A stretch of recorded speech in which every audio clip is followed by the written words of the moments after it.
Bismillahirrahmanirrahim. Assalamu alaikum. I hope all of you are fine and healthy. Today we are going to discuss about programming languages, which is in the chapter number 1, page number 8. So open page number 8 from your book. So what is programming languages? Programming languages क्या होता है कि जैसे normal routine में हम लोग कोई language use करके एक दूसरे से कम्युनिकेट करते हैं, इसी तरह से हमें कंप्यूटर से कम्युनिकेशन करने के लिए हमें कोई कंप्यूटर की लैंग्वेज को सीखना ज़रूरी है। अब प्रोग्रामिंग लैंग्वेजेस यूज़ होती हैं ताकि हम लोग कंप्यूटर से कम्युनिकेट कर सकें, कंप्यूटर को इंस्ट्रक्शंस दे सकें। A set of words, symbols and codes use to write program is called programming languages. ऐसे वर्ड्स, ऐसे सिंबल्स, ऐसे कोड जिनको यूज़ करके हम लोग प्रोग्राम्स लिखते हैं वो प्रोग्रामिंग लैंग्वेजेस कहलाता है। Different programming languages are available for writing different type of program. जिस तरह का प्रोग्राम लिखना होता है उस हिसाब से उस तरह की प्रोग्रामिंग लैंग्वेजेस मौजूद हैं। अगर आप लोगों ने कोई डेस्कटॉप एप्लीकेशन बनानी है उसके लिए और प्रोग्रामिंग लैंग्वेज यूज़ करेंगे। अगर आप लोगों ने कोई वेबसाइट बनानी है उसके लिए हम लोग और लैंग्वेज यूज़ करेंगे। वेबसाइट का इंटरफेस बनाना है उसके लिए हम लोग और लैंग्वेज यूज़ करेंगे। उसके लिए हम लोग HTML, CSS, जावास्क्रिप्ट का यूज़ करेंगे। इसके अलावा अगर ऐप का इंटरफेस बनाना है तो उसके लिए हम लोग XML का यूज़ करेंगे। प्रोग्रामिंग लैंग्वेजेस को हम दो कैटेगरीज में डिवाइड करते हैं। First is the low level language, other one is the high level language. Low level language को डिटेल में डिस्कस करते हैं। लो लेवल लैंग्वेजेस ऐसी लैंग्वेजेस होती हैं जो कंप्यूटर हार्डवेयर के नियर होती हैं लेकिन ह्यूमन लैंग्वेजेस से फार होती हैं। मतलब कि ह्यूमन जो उनसे हैं उसको लो लेवल लैंग्वेज को सुनना, उसको अंडरस्टैंड करना, उसको उसमें कोड लिखना, उसमें प्रोग्राम्स लिखना बहुत मुश्किल लगता है। लेकिन ये लैंग्वेजेस कंप्यूटर के नियर होती हैं, कंप्यूटर इनको डायरेक्टली इजीली अंडरस्टैंड कर सकता है। अगर किसी ने लो लेवल लैंग्वेज में प्रोग्राम लिखने हैं तो उसे डीप नॉलेज चाहिए internal structure of computer hardware के लिए। अब लो लेवल लैंग्वेज को हम लोग दो कैटेगरीज में फर्दर डिवाइड करते हैं। एक है आपके पास मशीन लैंग्वेज, दूसरी है आपके पास असेंबली लैंग्वेज। अब मशीन लैंग्वेज की सबसे पहले बात की जाए तो ये फंडामेंटल कंप्यूटर लैंग्वेज है, यानी कि कंप्यूटर जो बनाया गया है, कंप्यूटर को इंस्ट्रक्शन दी जाती हैं, बेसिकली वो होती ही इसमें है।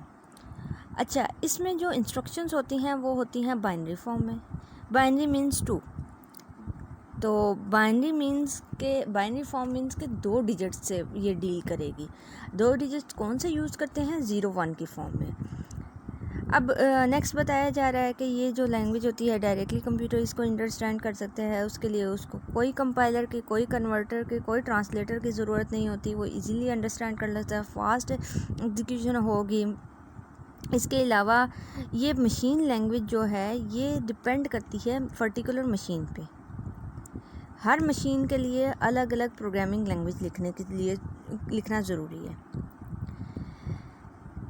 इसके अलावा प्रोग्रामिंग जो मशीन लैंग्वेजेस होती हैं वो डिफ़िकल्ट होती हैं अंडरस्टैंड करना, उसको मॉडिफाई करना भी मुश्किल होता है, और जो प्रोग्रामर्स होते हैं उनको बहुत ज़्यादा टाइम लग जाता है प्रोग्रामिंग लैंग्वेज लिखने में। मशीन लैंग्वेज को हम लोग फर्स्ट जनरेशन लैंग्वेज भी कहते हैं क्योंकि ये वेरी फर्स्ट लैंग्वेज थी जिसमें प्रोग्राम लिखा गया था। अब हम नेक्स्ट टाइप की बात कर लेते हैं, लो लेवल लैंग्वेज की बात कर लेते हैं, which is the assembly language. Assembly language is another low level language, लेकिन ये 1 स्टेप हायर है than machine language. Assembly language में हम लोग बाइनरी कोड के बजाय हम सिंबल्स का यूज़ करते हैं। उन सिंबल्स को हम लोग निमोनिक्स भी कहते हैं। फॉर एग्ज़ाम्पल आपके पास SUB सब इंस्ट्रक्शन है, ठीक है। अब ये इंस्ट्रक्शन हम लोग डायरेक्टली असेंबली लैंग्वेज में यूज़ कर सकते हैं। इस निमोनिक्स को यूज़ कर सकते हैं टू सब्ट्रैक्ट 2 नंबर, 2 नंबर्स को सब्ट्रैक्शन करने के लिए यूज़ करते हैं। असेंबली लैंग्वेज को हम लोग सिंबॉलिक लैंग्वेज भी कहते हैं क्योंकि इसके अंदर सिंबल्स यूज़ होते हैं।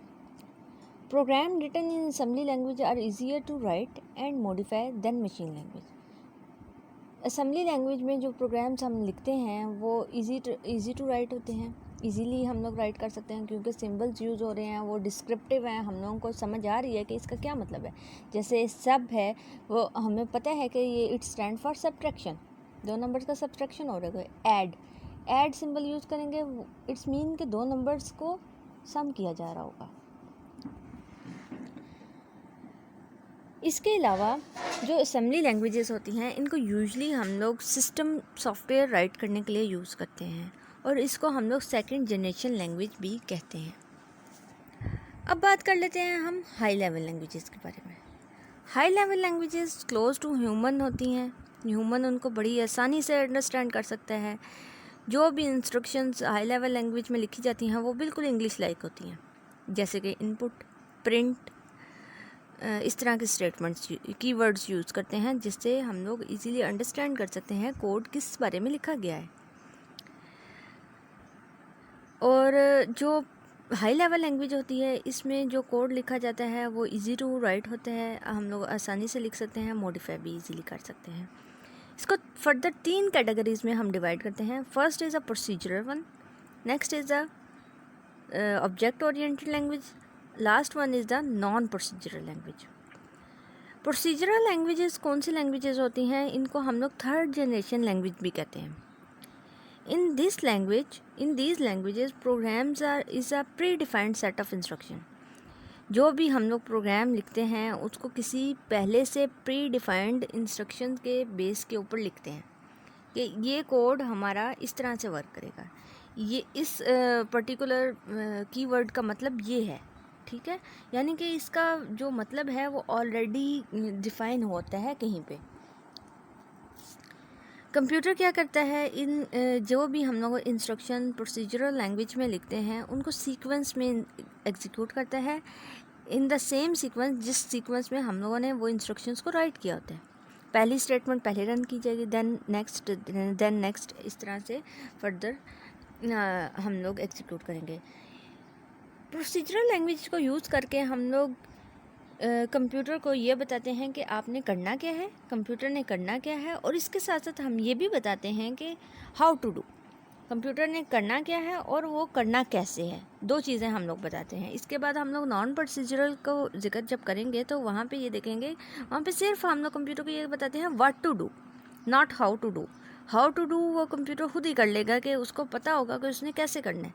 लेकिन प्रोसीजरल लैंग्वेजेस में आप लोगों को दोनों चीज़ें स्पेसिफाई करनी है कि आपने व्हाट टू डू भी बताना है, हाउ टू डू भी बताना है। अब कुछ पॉपुलर प्रोसीजरल लैंग्वेजेस का जिक्र करते हैं, तो उसमें सबसे पहले है फॉर्टन स्टैंड फॉर फार्मूला ट्रांसलेशन। ये किस लिए यूज़ करते हैं? यूजुअली इंजीनियरिंग एप्लीकेशंस या फिर साइंटिफिक एप्लीकेशन के लिए यूज़ किया जाता है। इसके बाद आ जाती है हमारे पास basic stand for beginner all purpose symbolic instruction code. ये क्रिएट की गई थी 1960 में। ये स्टूडेंट्स के लिए क्रिएट की गई थी ताकि वो सिंपल प्रोग्राम लिख सकें, ताकि अपनी प्रॉब्लम को वो सॉल्व कर सकें, और इजीली अंडरस्टैंडेबल है। तो इसका वाइडली यूज़ किया था एजुकेशन पर्पस में। नेक्स्ट है हमारे पास COBOL stand for common business oriented language. ये स्पेशली डिज़ाइन की गई थी बिजनेस एप्लीकेशन के लिए, और ये डेवलप की गई थी 1960s में। जो भी प्रोग्राम हम लोग कोबॉल में लिखते हैं वो लेंथी होता है बट इजी टू रीड होता है, और मेंटेन करना भी इजी है, और राइट करना भी उसमें कोड को राइट करना भी आसानी से हम लोग राइट कर सकते हैं।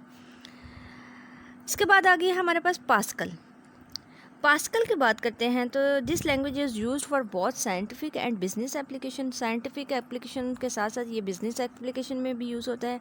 जैसे कि फ्रेंच मैथमेटिशियन पास्कल के नाम के ऊपर इस लैंग्वेज को नाम दिया गया, क्योंकि इसी ने इंट्रोड्यूस करवाई थी पास्कल लैंग्वेज। अब नेक्स्ट बात कर लेते हैं हमारे पास C language. C is the popular high level language developed by Dane Richter at AT&T Bell Laboratories in 1972। इसको किस में लिखा गया था? हम लोगों ने किस ऑपरेटिंग सिस्टम में लिखा था इस लैंग्वेज को? यूनिक्स ऑपरेटिंग सिस्टम में। It is also known as middle level language because it provide the facility to provide to write application software as well as system software.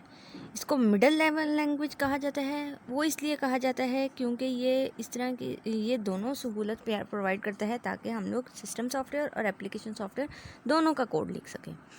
इसके बरक्स जो हम लोगों ने असेंबली लैंग्वेज को डिस्कस किया था, असेंबली लैंग्वेज हमने ये डिस्कस किया था कि वो लैंग्वेज स्पेसिफिकली यूज्ड होती है सिस्टम सॉफ्टवेयर को लिखने के लिए। सिस्टम सॉफ्टवेयर और एप्लीकेशन सॉफ्टवेयर जिनको क्लियर नहीं है उनके लिए थोड़ा सा बताती चलूँ कि सिस्टम सॉफ्टवेयर ऐसे सॉफ्टवेयर्स होते हैं जो कि ओवरऑल कंप्यूटर की फंक्शनिंग को कंट्रोल करते हैं, लेकिन जो एप्लीकेशन सॉफ्टवेयर होते हैं वो किसी स्पेसिफिक एप्लीकेशन स्पेसिफिक फंक्शनैलिटी को प्रोवाइड करते हैं आपको।